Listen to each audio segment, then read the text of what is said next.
तो दोस्तों RT admission 2026-27 के थर्ड फेज यानी तीसरे चरण के बालक बालिकाओं का फाइनल एडमिशन हो चुका है। बालक बालिकाओं का नाम, स्कूल की आईडी और अभिभावक की आईडी पे प्रदर्शित होने लग गया है। तो आइए आज की इस वीडियो में आपको बताता हूं कि अब इसके बाद हमारे स्कूल साथियों और अभिभावक साथियों को क्या करना है, कैसे आपको अपने बालक बालिका का नाम है स्कूल की आईडी पे प्रदर्शित होगा या फिर अभिभावक की आईडी पे प्रदर्शित होगा, ये जानकारी आपको बताऊंगा। लेकिन इसके साथ साथ ऐसे अभिभावक जिनके बालक बालिका का जो एडमिशन है वो थर्ड लिस्ट में भी या फिर तीसरे चरण में भी नहीं हुआ, अब आगे उनको क्या करना है ये जानकारी भी इस वीडियो में आपको बताने वाला हूं। नमस्कार साथियों, मैं हूं आपका अपना साथी राजगुरु जी। तो दोस्तों आरटी एडमिशन के तीसरे चरण की प्रक्रिया के बारे में मैंने लास्ट वीडियो के माध्यम से आपको बताया था। अब उस वीडियो के बाद बहुत सारे अभिभावक साथियों के मेरे पास मैसेज आने लग गए कि अभी तक भी हमारे बालक बालिका का नाम है वो प्रदर्शित नहीं हो रहा है या फिर कोई भी स्कूल का नाम हमें नहीं दिखाई दे रहा है। उधर हमारे स्कूल साथियों का ये कहना था कि तीसरे चरण की जो लिस्ट है वो पोर्टल पे प्रदर्शित नहीं हो पा रही। हालांकि हर बार मैंने हमारे साथियों को ये बताया कि आप थोड़ा सा वेट कीजिएगा, धीरज रखिएगा, ऑटोमेटिक प्रदर्शित होने लग गए। तो आज यहाँ पे देखिए वो पूरा समय है वो समाप्त हो चुका है, बालक बालिकाओं का नाम प्रदर्शित हो चुका। अब यहाँ पे बालक बालिका का नाम आप कैसे देखोगे ये प्रोसेस आगे मैं आपको बताने वाला हूँ। हालांकि देखिए जो आरटी की लास्ट वीडियो मैंने बनाई थी थर्ड चरण को लेके है, वो वीडियो आप जरूर देखिएगा, उसमें और विस्तार से जानकारी दी गई है। अगर किसी बातों को लेके यदि कोई अभिभावक साथी कंफ्यूज है, स्कूल साथी कंफ्यूज है, मैं आगे की प्रोसेस यहाँ पे बता रहा हूँ। और सबसे पहले हमारे स्कूल साथियों के लिए प्रोसेस बता रहा हूँ कि कैसे आप पोर्टल पे है अपने बालक बालिकाओं का नाम है वो देख सकते हैं। चलिए दोस्तों, मैं यहाँ पे हमारे पीसी की जो स्क्रीन है वो शुरू यहाँ पे कर लिया। देखिए सबसे पहले आपको अपनी स्कूल की आईडी में लॉगिन कर लेना, आप सब अच्छी तरह से जानते हैं। अब यहाँ पे आने के बाद देखिए आरटी प्रवेश का ये जो ऑप्शन है इस पर आपको क्लिक करना होता है। नीचे यहाँ पे आरटी प्रवेश 2026-27 लिखा हुआ, इस पर आपको यहाँ पे क्लिक करना है। अब जैसे आप इस पे क्लिक करोगे तो सेशन दिखाई देगा, नीचे आपका जो भी मीडियम है सेलेक्ट कर लीजिएगा और यहाँ पे जो भी क्लास है उसे सेलेक्ट कर लीजिएगा। तो ऐसे में उस क्लास के अंदर यहाँ पे जितने बालक बालिकाओं का फाइनल एडमिशन हो चुका उनकी लिस्ट आपको कुछ इस तरह से वो यहाँ पे वो दिखाई देगी। अब दोस्तों यहाँ पे देखिए एक सेक्शन बना हुआ है, आपको मैं दिखाना चाहूंगा। यहाँ पे देखिए आरटी सीट पर चयन, तो नीचे यहाँ पे लिखा है प्रथम चरण, फिर इसके नीचे यहाँ पे लिखा हुआ द्वितीय चरण, ठीक है। और फिर यहाँ पे देखिए सबसे लास्ट में यहाँ पे लिखा हुआ है अंतिम चरण। तो इस अंतिम चरण का मतलब है यहाँ पे तीसरा चरण है। और प्रत्येक चरण के आगे यहाँ पे आपको दिखाई देगा प्रवेशित।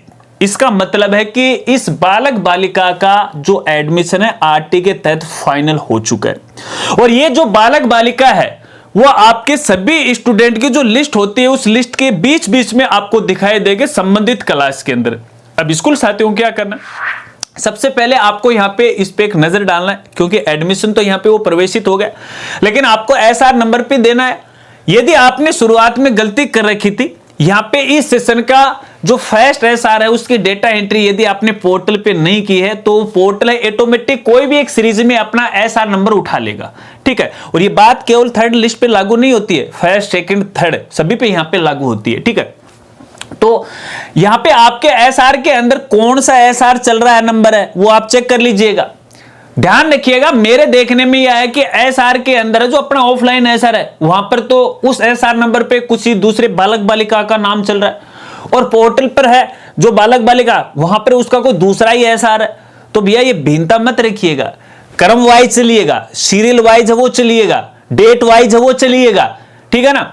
अलग अलग क्लास के अंदर है वो देखिएगा कि कौन से बालक बालिका का कौन सी डेट को एडमिशन हुआ, उसी डेट पे एंट्री कीजिएगा। और सबसे पहले आप अपना पीएसपी पोर्टल देख लीजिएगा। पीएसपी पोर्टल के आधार पर जो सीरियल चल रहा है उसी आधार पे आपको एसआर नंबर ऑफलाइन जनरेट करने।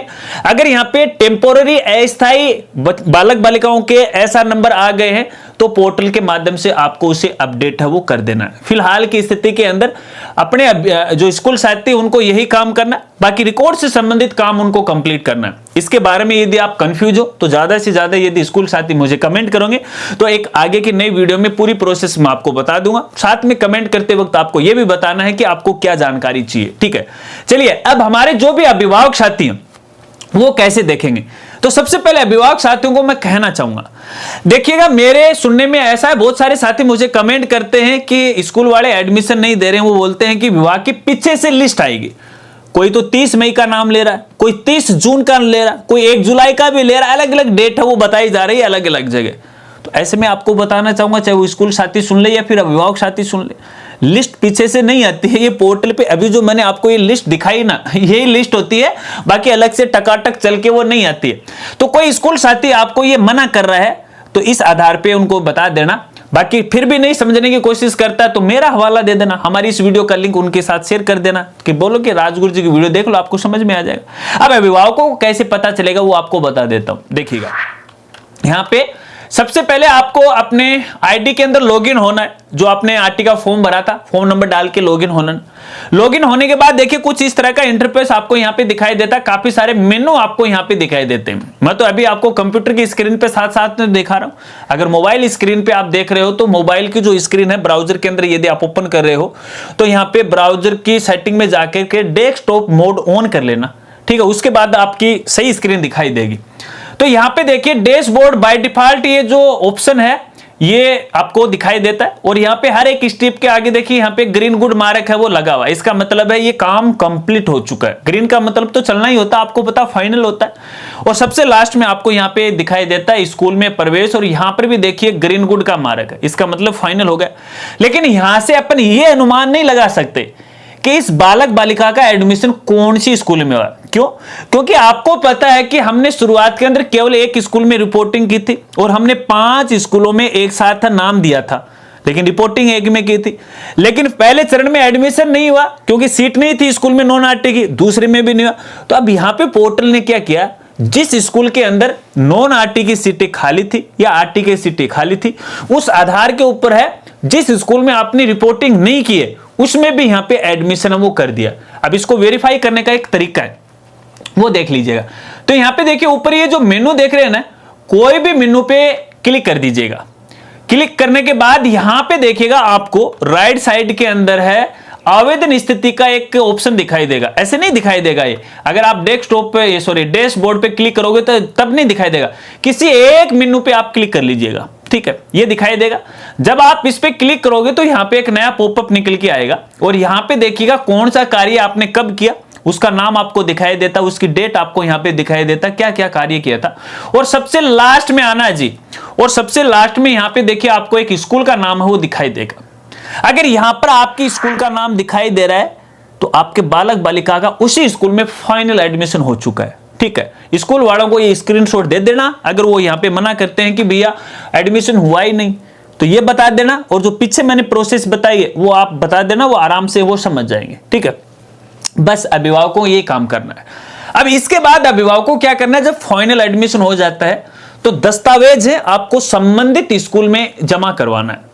देखिए अभी यहां पे ग्रीष्मकालीन जो अवकाश है वो चल रहा है, आपको पता है ये जून तक चलने वाला है, तो हो सकता है कि शायद कुछ क्षेत्र के अंदर स्कूलों की छुट्टी हो। अगर उनका कार्यालय खुला रहता है तो आप व्यक्तिगत जाके है वहां पे दस्तावेज दे सकते हैं, पहले पता लगा लीजिएगा, ठीक है ना। तो क्या देना है, एक तो भरा हुआ आवेदन फॉर्म ऑनलाइन आईडी से डाउनलोड कर लीजिएगा, एक इनका प्रमाण पत्र है एडमिशन का वो आप दे दीजिएगा उनको, साथ में आपके जो भी दस्तावेज जैसे मूल निवास, जाति प्रमाण पत्र, आधार, जन आधार, आय प्रमाण पत्र है, जन्म तिथि प्रमाण पत्र है ना, डीओबी सर्टिफिकेट, ये सब दस्तावेज यानी जो जो आपने ऑनलाइन अपलोड किए थे वो सारे दस्तावेज आपको स्कूल में जमा करवाने। लेकिन ये जरूरी नहीं है, क्योंकि जब आपने ऑनलाइन फॉर्म भरा था तो यहां पे देखिएगा कुछ डॉक्यूमेंट है आपको छूट दी गई थी कि अगर आपके पास मूल निवास नहीं है तो उसके स्थान पर ड्राइविंग लाइसेंस या आधार कार्ड है या फिर और अपना वोटर आईडी कार्ड है या बिल है बिजली का है या पानी का, वो आप अपलोड कर सकते हो। लेकिन अब है यहां पे आपको सभी जो दस्तावेज हैं वो बालक बालिका के नाम से आपको देने पड़ेंगे, जाति प्रमाण पत्र है, मूल निवास वगैरह वगैरह, ठीक है, ये सारे। तो ये जब आप दे दोगे तो आपका काम यहां पे कंप्लीट हो जाएगा, बस इतना ही काम आपको यहां पे करना है। अब यहां पे बात करते हैं ऐसे अभिभावकों के लिए जिन्होंने यहां पे देखिएगा किसी एक स्कूल में रिपोर्टिंग की थी, ना फर्स्ट में, ना सेकंड में, ना थर्ड चरण में यहां पे स्कूल का नाम प्रदर्शित हो रहा है। तो इसका मतलब यह है कि आपके बालक बालिका का एडमिशन है वो किसी भी स्कूल में नहीं हुआ। यहां पे देखिए तीसरे चरण की जो कार्य है वो कंप्लीट हो चुका है, और बात केवल तीसरे चरण की नहीं है, यहां पे सेशन 2026-27 के आरटी एडमिशन का पूरा काम कंप्लीट हो चुका है। अब इसके बाद आरटी के तहत एडमिशन नहीं होंगे।